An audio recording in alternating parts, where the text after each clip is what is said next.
Hey, good evening. I'm really happy to have you here. My name is Daniel. I was a professional opera singer and beatboxer, and tonight we're going to be listening to Dan Vasc perform an angry cover of Wuthering Heights. So, this was a request by Kelly L over on my Patreon. I really do appreciate you reaching out to me, asking me to do various Dan reactions. It's been a hot second since we've done a Dan reaction, and I really wanted to make sure I got to at least one of them. This is a longer one, and I apologize it took so long to get to it. I'm so sorry. I just don't have a lot of time to make longer videos right now. Even the shorter videos, the music videos that I react to, it just takes so much time to get to. And not only for this channel, but there's a special channel that I'm making with a friend of mine, and even though there's not a lot of time to edit those videos, it's a work in progress, but that's also been eating up time as well. But I'm really, really appreciative that you've reached out and asked to do this one. I'm really excited to listen to it, mainly because I haven't heard Dan in a while. So this is going to be a lot of fun. I'm excited. I hope you guys are excited as well. So without any further delay, let's jump into it.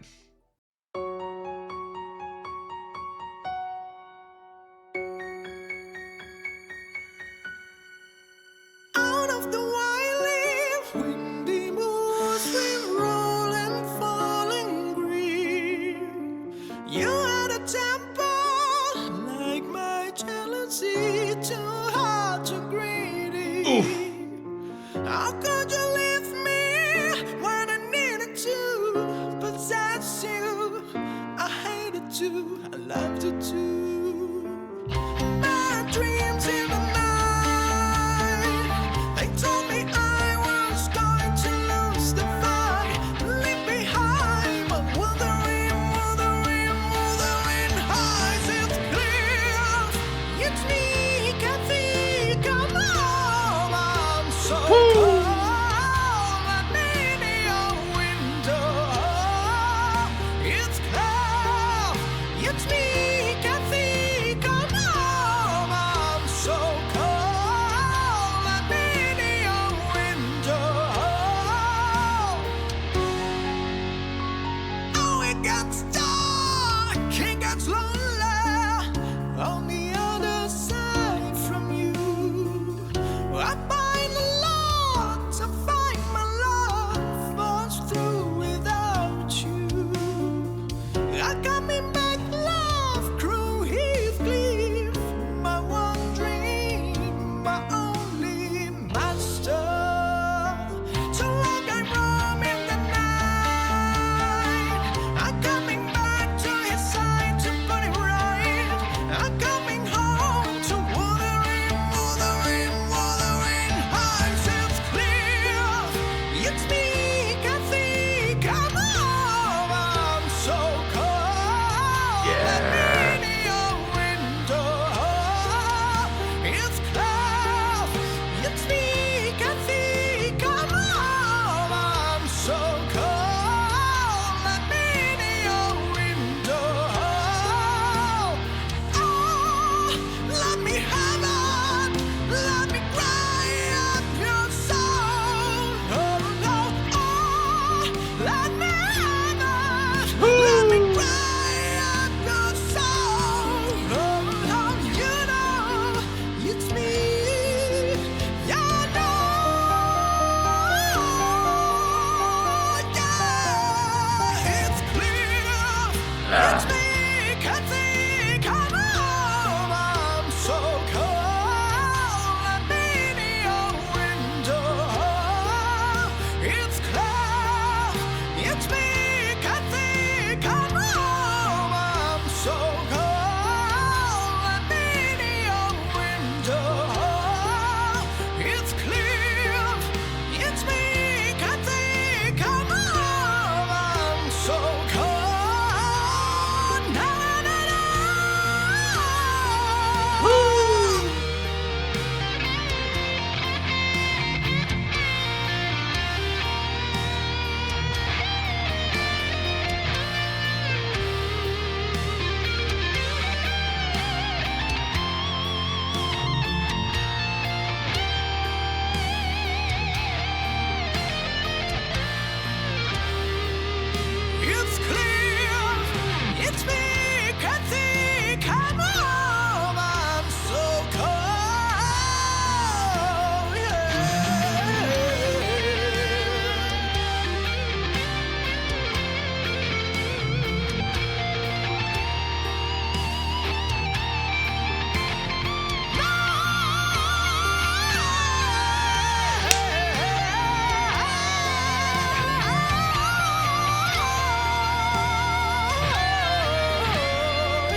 Hey, my friends, something.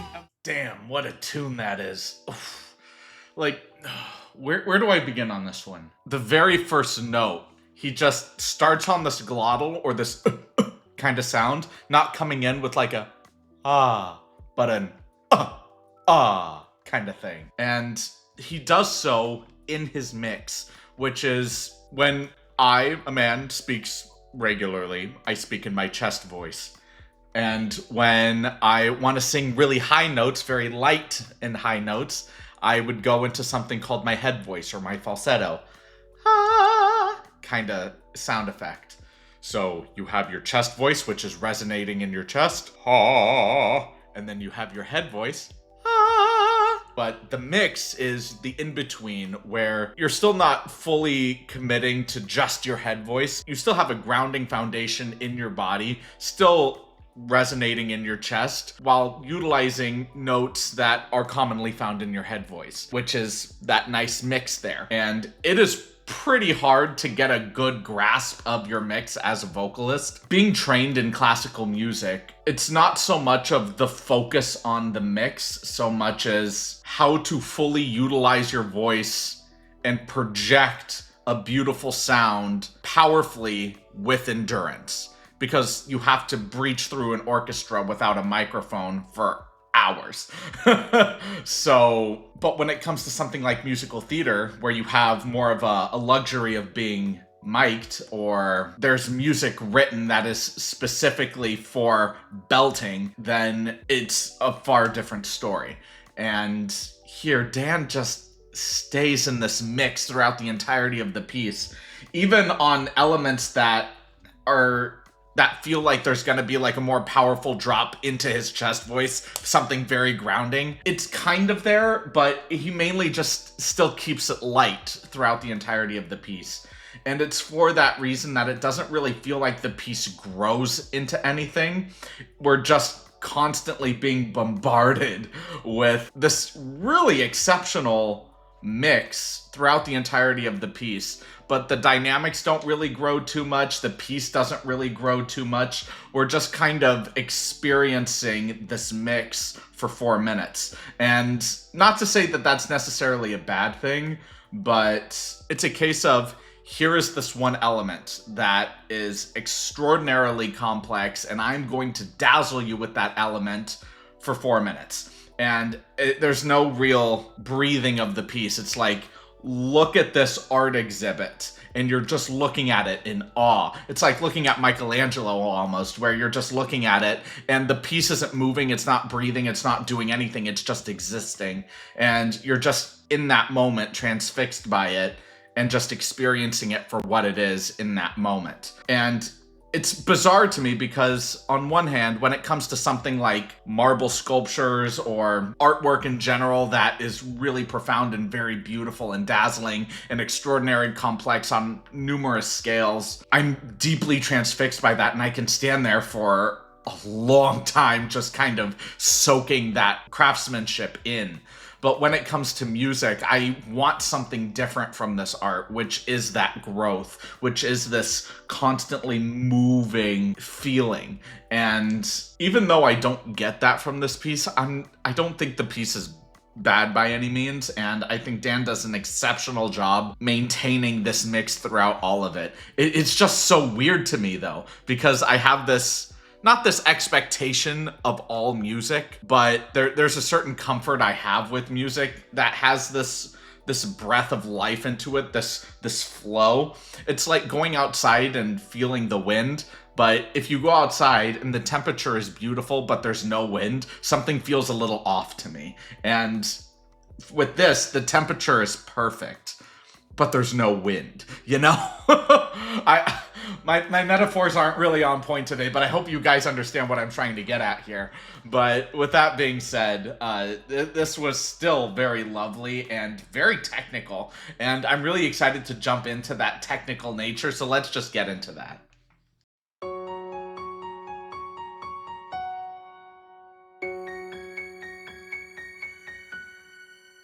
Out of the wild leaf, windy moors, swim, roll and falling green.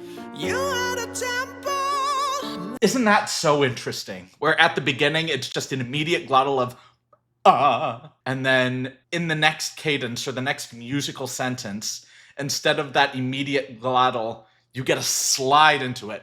And that adds a much needed key difference between the two phrases.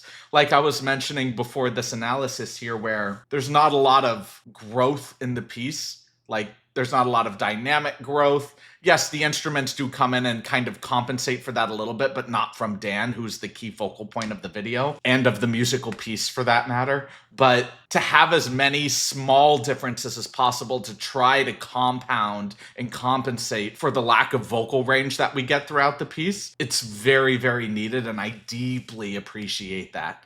And by lack of vocal range, I'm not saying that what he's doing here isn't absolutely amazing. It really is. Staying in this mix throughout the entirety of the piece is jaw-dropping, and that is awesome. But the fact that he doesn't go into his chest voice or even goes just into his head voice, but maintains this mix throughout the entirety of the piece, again, it's extremely impressive and absolutely breathtaking. I just want to point out that I deeply appreciate these smaller differences in order to compensate for those other things that we're missing.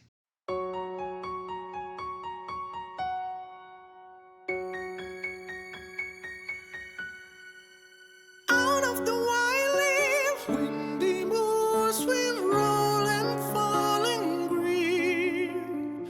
You had a temper like my jealousy, too hard to greedy. How could you leave me when I needed to? His vibrato in his mix is so good, dude. But that's you. I hated to, I loved it too. My dreams in the night, they told me I was going to lose the fight. Leave behind my wuthering. Leave behind. Just something a little lighter, a little bit more delicate there within the cadence of something still pretty foundational. That's a lovely, lovely little detail, little accent in the cadence.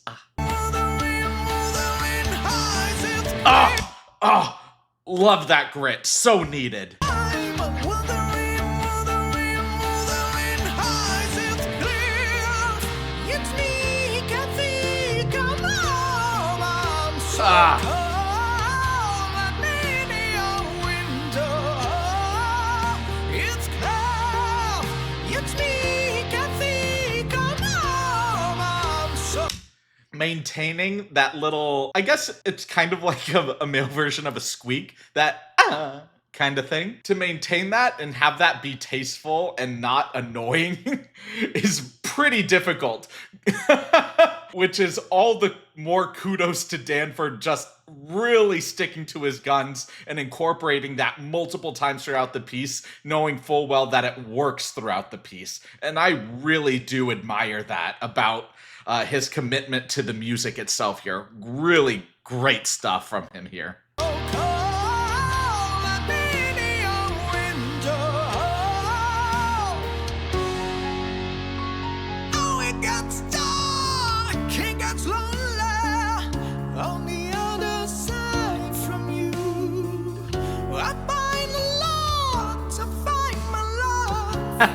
Through without you, I got me back, love crew, Heathcliff, my one dream, my only master. Something that I really do appreciate is how he connects consonants together. Dream into a new word that begins with M, and just like, it's also bizarre how it sounds like his diction is really crisp and clean. And with that said, that mixed with this mix he's doing here, I'm having a really hard time understanding all of the words that he's saying, even though he's crisp on his consonants and his vowels are very open.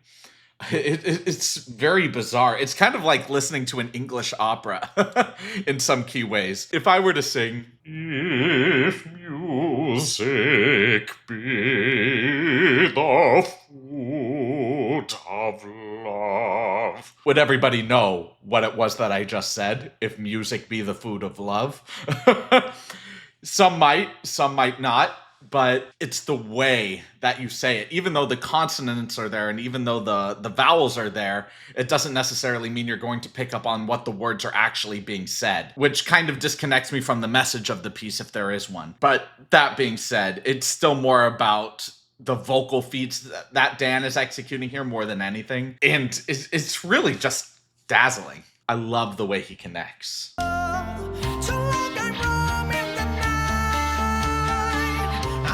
Nah, very forward. Love that.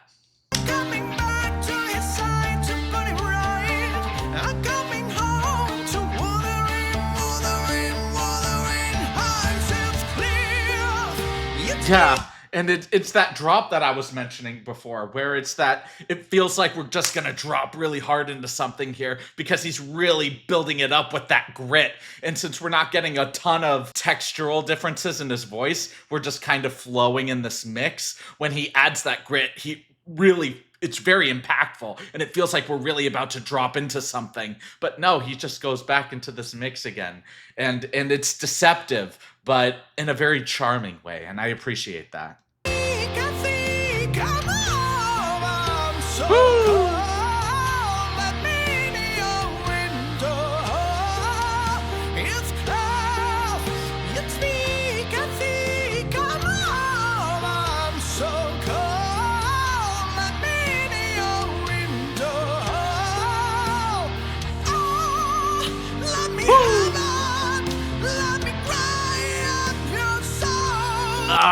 That vowel change.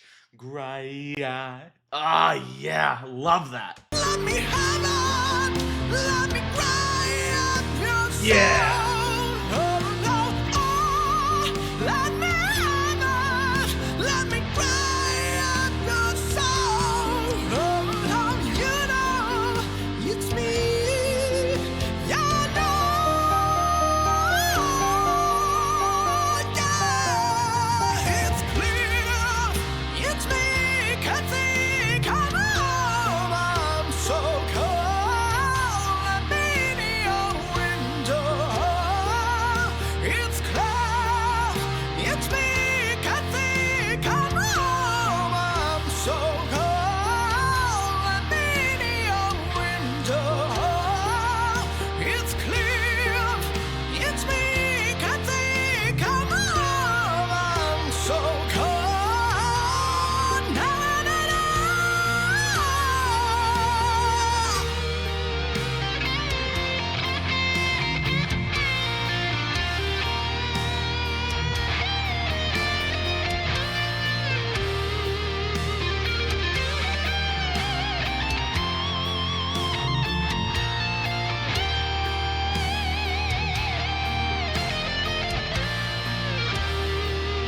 It's clear, it's me, Kathy, come home, I'm so cold,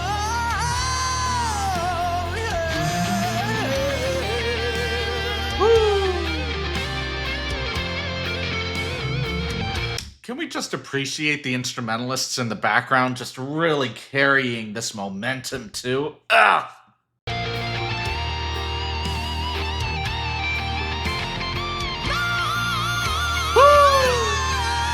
Amazing.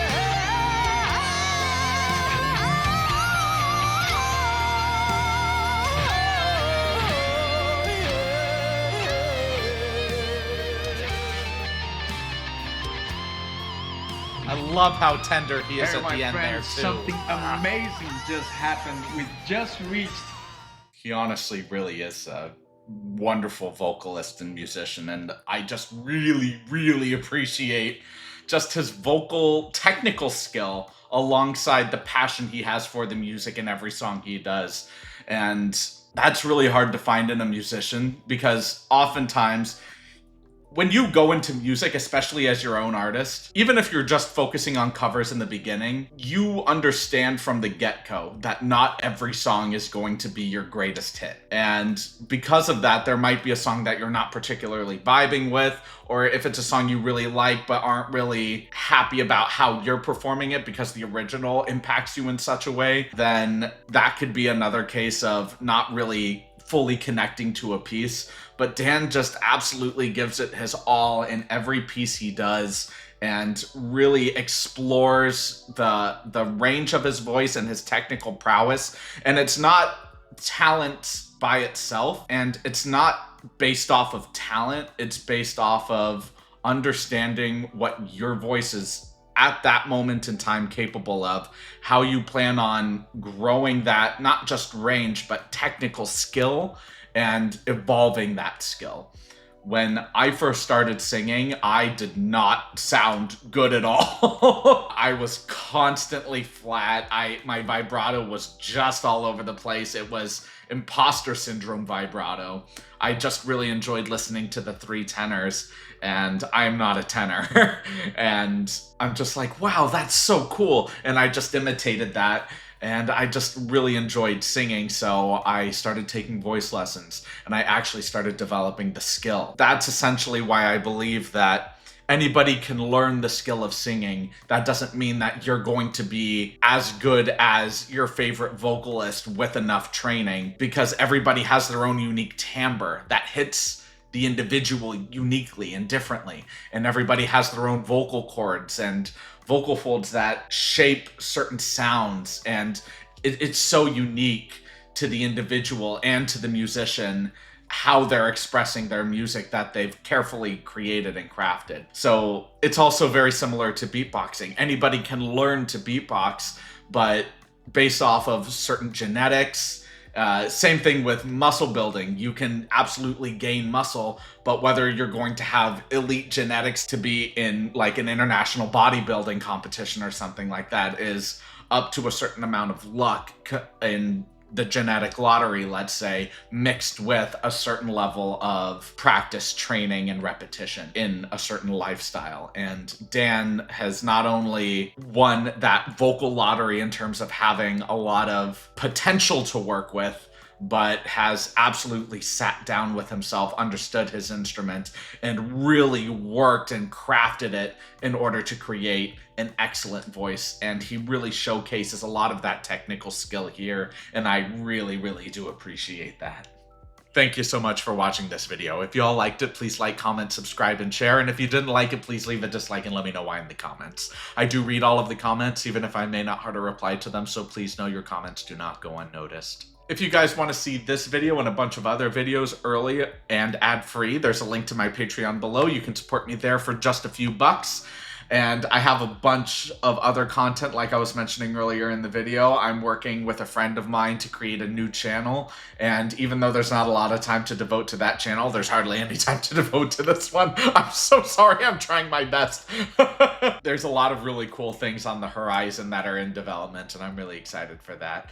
But as of right now, I just want to appreciate all of you for being here watching these videos. It really does mean a lot to me, so thank you so much. And I can't wait to see all of you in the next video. Have a great rest of your evening, everyone.